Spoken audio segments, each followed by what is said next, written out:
kapangyaw!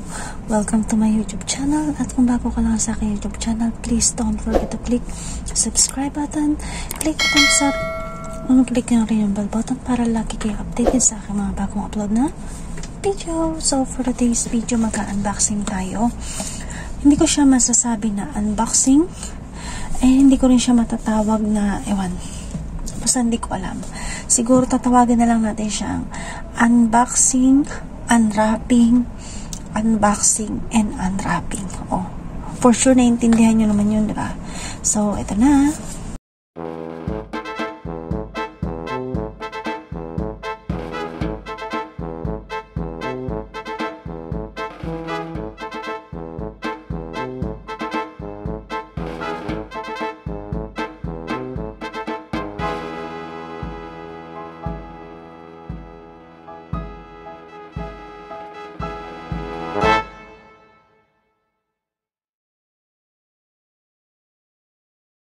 So, itong vlog na to is tatawagin nating unboxing, unwrapping, unboxing, unwrapping.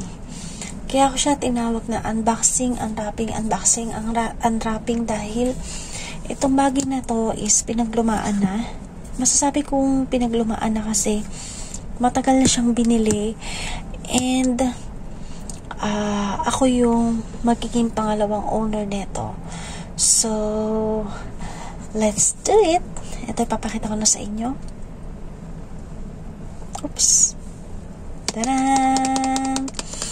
Ang ating iPhone 11 Pro Max 256 gigabytes. At ito ay pinaglumaan ng aking employer. And dahil bumili na siya ng cellphone niya na iPhone 15 Pro Max na 256 gigabytes din, tinanong ko sa kanya kung anong gagawin niya sa luma niyang cellphone, and sabi niya dadalhin ang anak niya sa Amerika. Pero sabi ko, gusto mo, bilhin ko na lang yung cellphone mo na yan at ako na lang yung gagamit. Kasi sobrang ingat niya mo sa cellphone niya, and masasabi ko na hindi talaga siya mukhang pinaglumaan kasi sobrang maganda pa talaga siya. So, dahil dyan, i-unwrap na natin to. Unwrap, unbox, unwrap, unbox. Basta yun na yun. Kasi nga, na-unbox na siya ng employer ko and box na lang yung natira sa atin. So, ito nga pala yung cellphone na yan. Yan. Hindi ako nagkakamali. Ayan. Ayan, ayan. Siyempre, wala na yung plastic kasi nga, gamit na to. So, pero binigay niya pa rin sa akin yung buong box. Tsaka yung buong paraphernalia na ito. Iba lang yung charger niya sa loob. Iba rin yung basta yung cord, mamaya papakita ko sa inyo. So, ngayon, dahil nandirito na tayo, mag-unbox na tayo. So, tanan! Wait lang, i-adjust natin yung ating camera kasi para medyo kita nyo. Ayan. Nakikita nyo yung aking supply. Yan. So, ito na yung ating cellphone. Ayan, unbox na natin. Tadan! So, makikita nyo yung ito. Tsaka yan, na hindi naman natin actually binabasa. And meron ding, hello! And syempre, ang ating pin, injector, panundot. Basta, panundot ang tawag dito. Yan, yan. Lahat yan binigay rin niya sa akin. Kaya, para rin ako nagkaroon ng bagong cellphone. So, dahil dyan, kukunin na natin yung cellphone. Paano ba kukunin? Yun. Diba? So, ito, as you can see, ayan yung cellphone. As in, bagong-bago. Yan, yan, yan. Medyo, nagbo-blurred yung aking cellphone. Yung gamit ko palang cellphone is yung aking lumang, Redmi Note 9 Pro. And ito na yung aking gagamiting cellphone sa pag-vlog sa susunod. So, ito yung ating cellphone na iPhone 11 Pro Max. Ayan, as you can see, hindi mo talaga siya masasabi na pinaglumaan kasi wala siyang scratch. And as in ang ganda-ganda pa niya, 'di ba? Meron tong casing, yung pinaglumaan na casing ni Amo. Actually, ayoko sanang palitan. Pero, kasi nga souvenir ko rin. Pero sabi ni Amo, palitan ko. Kasi para mas magandang tignan. So, diba? O, tingnan nyo naman. Para akong bumili ng brand yung cellphone. Diba? So, ilalapag na natin yan dyan. And ito nga pala yung, mga, ayan, yung iPhone sticker na hindi naman napapakinabangan. Ewan ko ba? Ba't ba nagbibigay pa ng ganyan? And ayan, yung mga sulat-sulat. And ayan. Designed by Apple in California. So, yun. And ito nga pala yung ating headset. Binigyan din ako ni ma'am ng headset ng iPhone. So, yan. Tatanggalin natin. Yan. Para magamit din natin siya. Actually, na-testing ko na rin naman na to. Okay naman siya. So, diba? Parang bagong-bago. And ito yung sinasabi ko sa inyo na binigay niya sa akin kasi yung mga ganitong wala na siyang mga may mga charger na ganitong itsura. So ito yung binigay niya, yung luma niya saksakan ng iPhone, and ito rin yung cord. So ayan, ating cord. O diba, para ka bumili ng bagong cellphone. Tapos tatanggalin na natin to. Ayan. As you can see, ayan, bagong-bago. And bubuksan na natin yung ating cellphone. Pero tatabi muna natin ito mga ito. Ayan, para may maayos tayong setup. Ayan. Ayan. Tapos bubuksan na natin yung ating cellphone.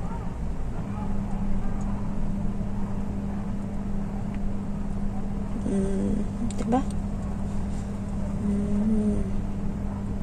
So, papalagyan ko to ng screen protector, yung may privacy, para pag nasa sasakyan ka, hindi yung agad-agad makikita kung sino Ayan.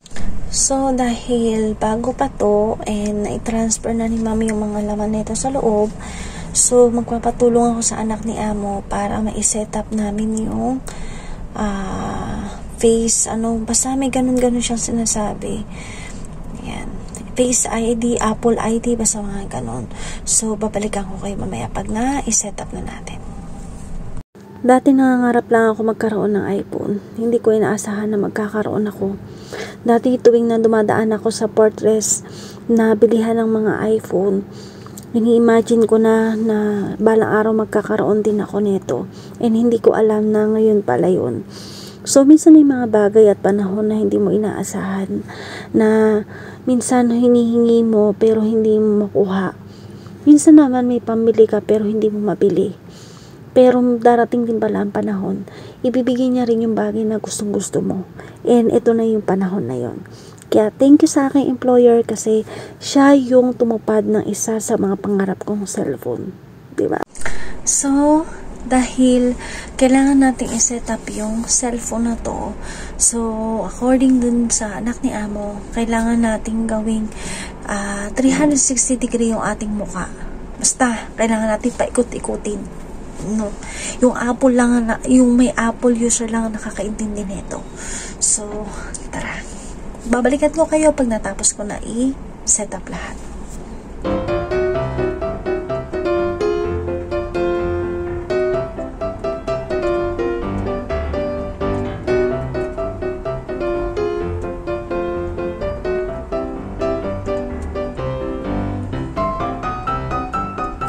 Okay na. So, na-set up na natin yung sa mukha. So, i-set up na naman natin yung mga kailangan nating isulat dito. Basta, marami siyang information na kailangan mo isulat bago mo i-set up lahat ang kailangan sa cellphone na to. And, babalikan ko kayo pag natapos ko na. Bye! So, ayun na nga. At, nagpipila pa rin tayo hanggang ngayon. And, ang isa sa kinatutuwaan ko sa cellphone na to, tawan-tawa talaga ako kasi may voice command pala yung cellphone ng iPhone.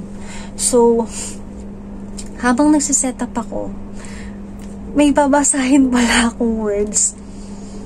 And hindi na explain sa akin ng anak ni Amo na dapat ako pala yung magsasalita. So, habang may may letter na nakasulat dito, tabang-tawa ako kasi, ako pala dapat yun. So, hindi namin na-set up yung per setup. Tapos, in-stop ng anak ni amo. And then, sabi niya sa akin, every time na may lalabas na nakasulat dito, kailangan ako daw yung magsasalita. Kasi, pag na-pick up daw ng cellphone na ito, yung boses daw niya yung makakopy dito, and hindi ko magagamit yung voice. Basta yung voice command ko sa cellphone na to. So, tawan-tawa talaga ako. Tapos, yung WhatsApp, mundi ko pang hindi ma-transfer dito kasi nga yung WhatsApp ko nandito sa cellphone na ginagamit ko. So, bala ko i-delete ko na lang yung WhatsApp ko. Buti na lang, kasi nga, tinulungan ako ng anak ni amo. At hindi ko na lang binura. At nag-back up ata yung ginawa niya. So, na-transfer ko rin dito. Pati yung aking Alipay. So, medyo mahirap din kung hindi ka talaga marunong. Lalo na yung sa Alipay ko kasi ang tinatype ko yung password ko. So, hindi pala dapat yung password. Yung number ko pala mismo sa Alipay. Yung gagamitin ko sa password. So, yun. Na-open ko na rin yung aking Alipay. So, ayun. Yan lang.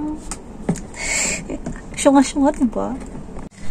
At so, yun na nga, dahil na-set up na natin. Ayan. At nakita nyo may screen na ako sa cellphone. And may password, actually. May password yan. Yan. So, yun lang. Sana nagustuhan nyo yung ating vlog. And mamaya may papakita ko nyo sa inyo mga clips ng video na galing dito sa iPhone. So, yun lang. Sana nagustuhan nyo yung ating vlog. Bye-bye! So, ang isa lang na nakakatuwa sa cellphone na to, magsasabi ka lang ng, "Hey Siri, open my cellphone." See? You'll need to unlock your... O, diba? Nag-open. Tapos, sabihin natin, "Hey Siri, close my cellphone." To close an app, swipe up from the bottom to the middle of the screen and hold until you reach the app switcher. Then, swipe up on the apps you want to close. Diba? Ang kulit. So, yun lang. Ang nakakatawa sa cellphone na to, pwede mo siyang utusan. Diba? Saan ka pa?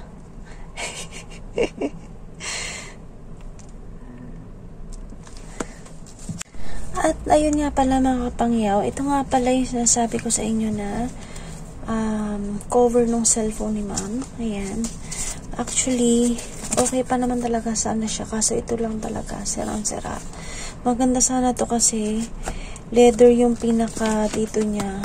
Ito, leather. Ito lang yung nasisira. So, maganda pa sana. Ito lang yung talagang bumigay. Yan, sabi ni ma'am, palitan ko na lang daw. And binalutan ko na rin pala siya. Nagpalagay na rin pala ako ng screen protector nito, yung privacy, para kahit nakagilid na ganyan, hindi mo makikita. Hindi mo makikita. Diba? And ito nga pala yung binili ko na bagong lagayan niya. Yan. Same lang din. Magkatulad lang din sila. Pero ang kaibahan lang, parang medyo mas makapal-kapal to kaysa dito sa nabili ko. Medyo malambot. Ito hindi makapal. So, yun lang.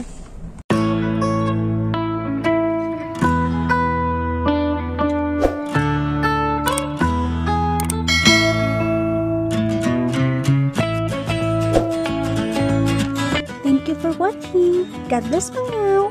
Mwah.